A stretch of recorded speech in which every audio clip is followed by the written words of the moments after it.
দুন্দুল দিয়ে চিংড়ি মাছ রান্না করার জন্য ফার্স্টে হচ্ছে কড়াইয়ের ভিতর তেল দিয়ে দিয়েছি, এরপরে পেঁয়াজ কুচি দিয়েছি, এরপরে পেঁয়াজ বাটা, তারপরে হচ্ছে রসুন বাটা, মরিচ বাটা এইগুলো দিয়ে দিলাম।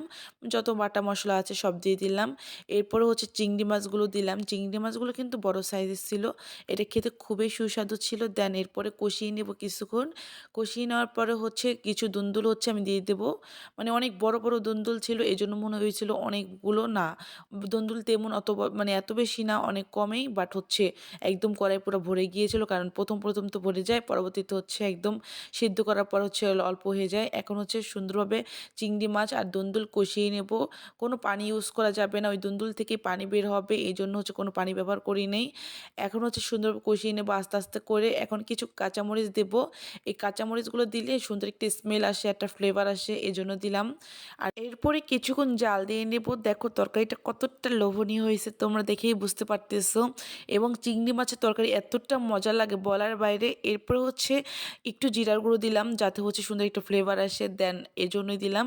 কিন্তু বিশ্বাস করো, চিংড়ি মাছ এমনি ভুনার থেকে দুন্দুল দিয়ে চিংড়ি মাছের তরকারি বেশি মজা লাগে, অনেক মজা লাগে।